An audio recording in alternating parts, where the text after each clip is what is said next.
नमस्कार, फोरसाइट्स टीवी में आपका स्वागत है।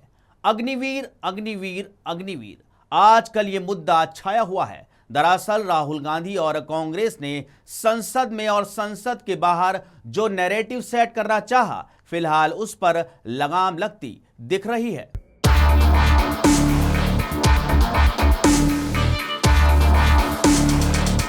अग्निवीर को लेकर कांग्रेस की बताई कहानी अब झूठी साबित होती दिख रही है। सेना के क्लैरिफिकेशन के बाद शहीद अग्निवीर परिवार ने मान लिया है कि उसे अब तक 98 लाख रुपए मिल चुके हैं और 67 लाख की रकम और मिलने वाली है। इसके अलावा पंजाब सरकार से भी 1 करोड़ रुपया अतिरिक्त परिवार को मिला है। सेना से मिले 98 लाख रुपए के बैंक ट्रांजैक्शन की डिटेल भी सामने आ चुकी है। शायद इन्हीं सब कारणों का नतीजा है कि कांग्रेस ने अब इस मुद्दे पर बिल्कुल चुप्पी साध ली है।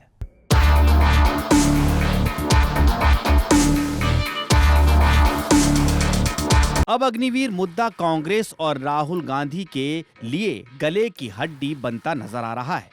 इस मुद्दे पर कांग्रेस की ओर से पहले रणदीप सुरजेवाला ने पीसी करके सफाई देने की कोशिश की, फिर राहुल गांधी का भी बयान आ गया। अब कांग्रेस इंश्योरेंस की रकम कम मिलने की बात कहकर झेप मिटाना चाहती है। कांग्रेस को समझना चाहिए कि इंश्योरेंस के लिए भी प्रीमियम जमा करना होता है और सरकार अभी अस्थायी कर्मचारियों के लिए इतनी बड़ी रकम का इंश्योरेंस नहीं कराती।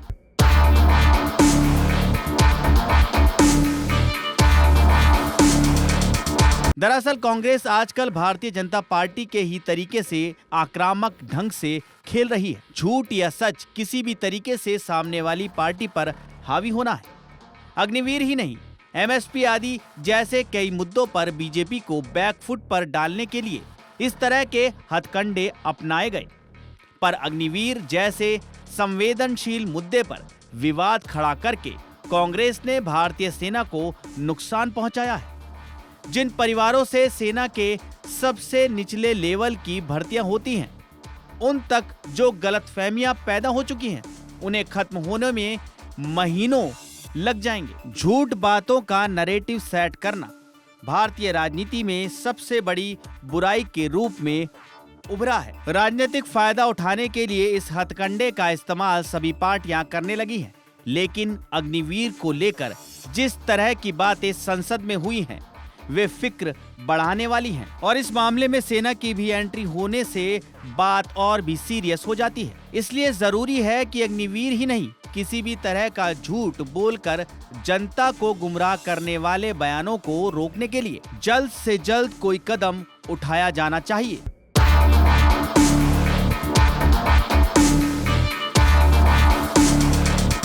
लोकसभा भारतीय लोकतंत्र का मंदिर है। यहाँ पर सत्ता पक्ष या विपक्ष किसी भी पक्ष के लोग झूठ बोलते हैं तो उस पर तत्काल एक्शन की व्यवस्था होनी चाहिए। पीएम नरेंद्र मोदी ने लोकसभा अध्यक्ष ओम बिरला से सदन में राहुल गांधी के झूठ पर झूठ बोले जाने पर कार्रवाई करने की अपील की थी। बीजेपी सांसद बांसुरी स्वराज ने भी राहुल के खिलाफ लोकसभा अध्यक्ष को नोटिस भेजा है। संसदीय कार्य मंत्री किरेन रिजिजू ने साफ साफ कहा है कि गांधी परिवार का सदस्य होने के नाते राहुल गांधी सदन को गुमराह करके बच नहीं सकते हैं। उन्हें नियमों के तहत कार्रवाई का सामना करना ही पड़ेगा, पर ऐसा कुछ होता नजर नहीं आता। गृह मंत्री अमित शाह ने भी राहुल गांधी के अग्निवीर योजना, हिंदुत्व, किसानों के मुद्दे पर जो भी बयान दिया, उस पर अपनी आपत्ति दर्ज कराई थी। उन्होंने स्पीकर ओम बिरला से नेता प्रतिपक्ष के बयानों की जांच की मांग की थी।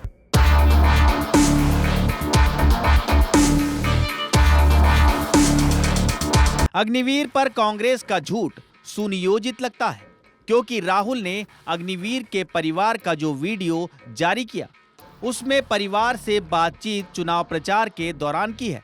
स्पष्ट है कि एक बार भी कांग्रेस की ओर से ये प्रयास नहीं किया गया कि दोबारा शहीद परिवार से बात करके पूछें कि उसे पूरी रकम मिली या नहीं। ये जानबूझकर ही किया गया।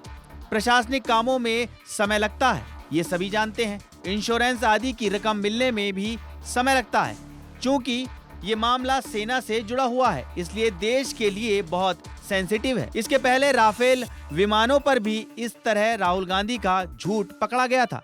जाहिर है कि भारतीय जनता पार्टी इस खेल की पुरानी एक्सपर्ट है। कांग्रेस को बैकफुट पर लाने के लिए उसकी तरफ से भी ऐसी ही हरकत की जाएगी। इसलिए ये जरूरी है कि इस तरह के झूठ नैरेटिव सेट करने का चलन रोकने के लिए कुछ आवश्यक उपाय किए जाएं।